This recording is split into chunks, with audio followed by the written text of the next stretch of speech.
All right, let's dive into thumb reconstruction. Big topic for the FRCS, right? Absolutely. A cornerstone of hand surgery. So when do we even think about doing a thumb reconstruction? Well, the big three, trauma, cancer, and those congenital hand differences. Okay, so starting with trauma, like what kind of trauma are we talking? Anything that causes significant loss of thumb tissue. Big crushing injuries, avulsions, things like that. Gotcha. And what about those big, messy mutilation type injuries? Do we jump right into reconstruction? Not always. Sometimes it's better to wait. Let the soft tissues calm down. Let the bones heal. Make sure the nerves and blood vessels are doing okay. We call that delayed reconstruction. That makes sense. So how do we even start to figure out what kind of reconstruction to do? Well, we look at where the damage is. Is it in the proximal third, middle third, or distal third of the thumb? Right, because the thumb's not just one big bone, it's got different parts, right? Exactly. And the middle third gets even more specific because there's a distal and proximal part to that. It really guides our approach. All right, so let's get specific. Let's say we've got an amputation through the distal third of the thumb. What are we thinking? Well, these amputations, people can often function pretty well even without surgery.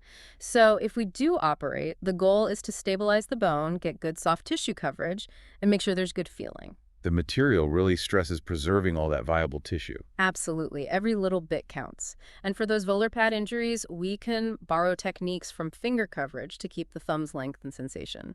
What about just taking the rest of the thumb off, a completion amputation, right? It's an option if someone needs to get back to work quickly, but it means giving up a lot of function. So we need to have a serious conversation with the patient about what that means for them. Okay, so let's say the damage isn't that extensive. What are our minimally invasive options? Well, if the soft tissue loss is less than a centimeter, we can let it heal on its own. Secondary intention healing takes a bit longer, but you can get great sensation and no need to take tissue from somewhere else. Makes sense. What about skin grafts? When do those come into play? When those deeper tissues are still intact, and maybe we can even use skin from the injured part itself, Mm. a full thickness skin graft can be tough, but sensation might not be the best. Split thickness, we might take that from the hypothenar area, that fleshy part below the pinky. Okay, got it. Now the Mohnberg flap, that's a classic, right? Yeah, the volar advancement flap. It's great for those avulsions of the volar surface, less than 50% of it, and defects up to 1.5 square centimeters. How do we like it so much? It brings in skin with good feeling to the thumb pad, plus subcutaneous tissue and both neurovascular bundles. It's a nice package deal. Walk me through the key steps. Tourniquet on, obviously. We might need to shape the distal phalanx a bit. Incisions are midaxial, going up to the proximal thumb crease. Got to be careful not to nick the flexor tendon. We bend the thumb a bit, 30 degrees at the MP joint, 45 at the IP joint, and sew that distal edge to whatever's left of the nail or nail bed. And what about where we took the flap from? We can either throw a full thickness skin graft on there or turn it into a VY advancement flap. Okay, next up, the cross finger flap. When's that our go-to? When we need to cover that whole volar distal phalanx and a skin graft just won't cut it, we usually take it from the back of the index finger. What are the downsides? Well, you're left with a pretty obvious donor site on the back of the finger. Got to skin graft that.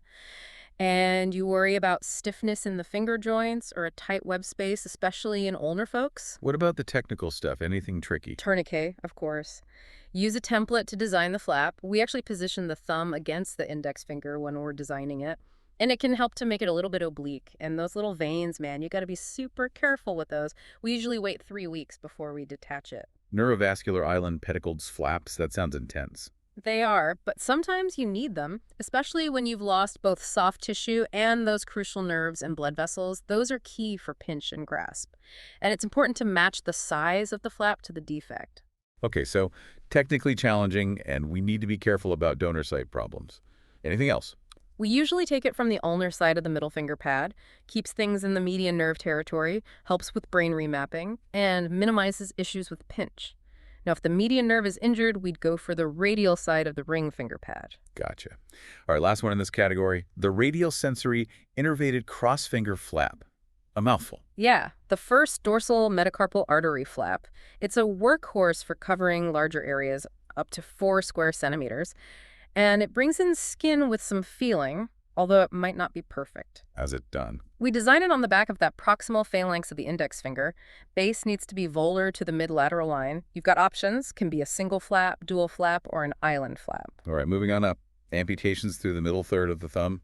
What changes? Well, now we've got to think about both the distal and proximal parts of the middle third because they behave differently. Losing the middle third often means you lose that fine pinch and strong grasp. CMC joint rotation usually stays okay, and the thumb index web space is, well, it depends.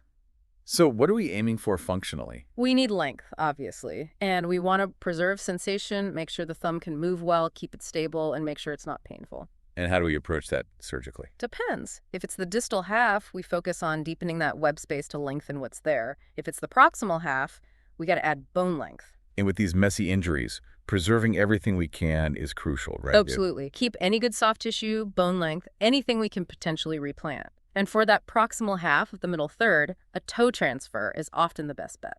Let's break down those web space deepening procedures.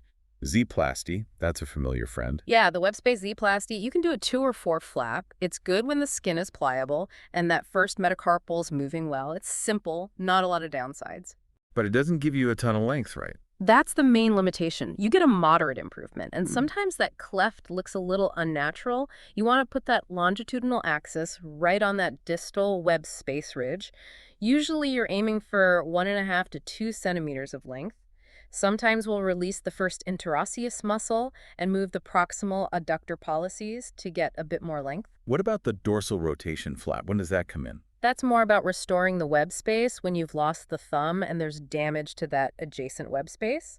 And if the first metacarpal is contracted, it can help with that too. But doesn't really help with thumb function. Not directly, no. Yeah. And you need a skin graft for the donor site. Technically, you're dividing all that tight tissue, skin, muscle, scar, even the capsule sometimes, and you got to divide those oblique and transverse adductor heads. And you might even need some tendon transfers. All right, let's talk adding bone length, especially for those proximal middle third amputations. Length is key here. Getting an extra 2 centimeters can make a huge difference functionally. And one of our options is pellicization. Pellicization, that's where we take a finger and turn it into a thumb, right? Exactly. It's called on-top plasty, and we can do it right away or later on if the thumb can't be saved. Sometimes it's better to wait and let the patient really understand what losing a finger means. What are the pros and cons? Well, you don't lose much hand function, and the results can be really good, both cosmetically and functionally. But it does make the palm narrower, and if you're using a healthy finger and it doesn't work, well, that's a big loss. We usually try to use a finger that's already injured, ideally the index. If we have to use a healthy finger, the ring finger is the best choice. What about distraction osteogenesis? That's where we gradually lengthen the bone. You need to have at least 2/3 of that first metacarpal left and good skin and subcutaneous tissue. You can potentially get 3 to 3.5 centimeters of length that way. Sounds great, but are there downsides? Oh yeah. Infection, the hardware loosening, osteomyelitis, the bone not healing, even bone death or resorption. It's a process. You distract it slowly, about 1 millimeter a day for 25 to 40 days. And if the patient's older than 25 or the gap's bigger than 3 centimeters, you might need to do a bone graft. And you'll probably need to deepen that web space too. Okay, last one in this section. Osteoplastic reconstruction. What's that about? That's for those partial or distal subtotal amputations where the other fingers are no good and we can't do a toe transfer. The good news is you don't lose a finger. What are the drawbacks? It's a multi-stage procedure. We're talking a bone graft from the iliac crest and a tubed pedicled flap. It might not look the best, and you need another flap to bring in sensation. The iliac crest is the best source for the bone, and we'd cover that with a flap from the abdomen, groin, maybe a reverse radial forearm flap, or an anterolateral thigh flap. All right, on to the big one. Amputation through the proximal third. Now we're talking total thumb loss. At least the distal third of the first metacarpal is gone. We need to rebuild the whole thing, and that's usually about 5 centimeters of length. So what are our options? If the index finger's injured, pellicization might be the best way to go, especially if the nerves and blood vessels are okay. But we have to remember all those structural changes. You know, the metacarpal head becomes the trapezium, the proximal phalanx becomes the metacarpal, and so on. And of course, the other option is a toe transfer. All right, let's talk toe-to-thumb transfers. They sound pretty amazing. They can be a great option. You get a thumb that looks like a thumb. You know, it's got that smooth skin, the nail, And it's strong, stable, you get good movement for pinch and grasp, good sensation, and it even grows, which is huge for kids. Sounds too good to be true. What are the downsides? Well, you're taking a toe, so you're going to have some issues with balance and push off. The surgery is long and complex. You need a surgeon who's comfortable with microvascular stuff. And we usually get some angiograms beforehand to map out the blood vessels. Speaking of blood vessels, the main artery is the first dorsal metatarsal artery. Comes from the dorsalis pedis artery. Venous drainage is through those superficial veins that go to the greater saphenous vein, and those nerves on the bottom of the toe, those come from the medial plantar nerve. So how do we even decide if a toe transfer is the right call? Lots of factors. How old is the patient? Are they motivated? Are they right or left-handed? What kind of work do they do? Are both thumbs injured? Politicization gives you better fine motor control, but toe transfer gives you better strength. And sometimes there are simpler options we can consider. But some things make it a no-go. If there are problems with the blood vessels, the patient smokes, they've got other health issues, or if their culture doesn't allow for certain types of footwear, it might not be the best choice. And when's the best time to do it? If we're trying to salvage a thumb after a really bad avulsion, we might do it right away, using a wraparound flap. But if it's not an emergency, it's often better to wait. It gives the patient time to adjust and really understand what it means to lose a toe. Okay, so let's say we're doing a toe transfer. How do we pick which toe and which technique to use? So for whole great toe transfers, you get the best mobility and strength, and we usually try to take it from the same side as the injured thumb. But it can be a bit bulky, the nail might not look quite right, and those nerves and blood vessels are on the bottom, which can be tricky. The artery can come off in different ways. There are 2 levels of veins, and you have to cut the metatarsal at an angle to get the right extension. What about the second toe? Second toe is thinner, the nail's shorter, plus you can take some of the metatarsal and the MP joint with it. The donor site heals well, sensation's usually good, and it's often our preferred choice for kids because we can usually close the donor site directly. On the downside, the reconstructed thumb's a bit narrower, not as strong as the great toe, and you might have some skin issues. What about the wraparound technique? That's where we take the soft tissue and nail from the great toe, and we use a bone graft from the iliac crest. Sensation and strength are good, and it looks great, but you don't get any movement at the IP joint. It's a tough surgery, and that bone graft can get reabsorbed. And we don't do it in kids because it can mess with their growth. Okay, the trim toe technique. We basically resize the great toe, good sensation, strength, appearance, and movement. But it's complicated, and again, not for kids. And finally, partial toe transfers. Yeah, just taking a piece of the toe, maybe the pulp, the nail, or part of the joint. We might use the second MP joint, skin from the first web space, pulp skin, or even the nail and some of the skin from the back of the toe. So how do we put it all together? How do we choose the right procedure for the right patient? Well, if the amputation's distal to the IP joint, you might not need a toe transfer at all. If it's through the proximal phalanx but the MP joint's still there, then we got to think about what's most important. Wrap around if we want it to look good, trim toe if we want good movement, great toe if we need strength.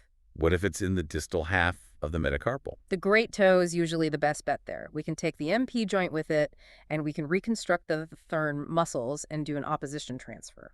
If the great toe is too short, then we'd go with the second toe. And the proximal half of the metacarpal. The second toe is usually best there because we often need extra skin, and the muscles might need some grafting, and we'll definitely need an opposition transfer. And lastly, proximal to the metacarpal. That's a tough one. Not a lot of bone to work with. Pultization's often the best choice there, especially for those Blouth-type IV and V congenital absences.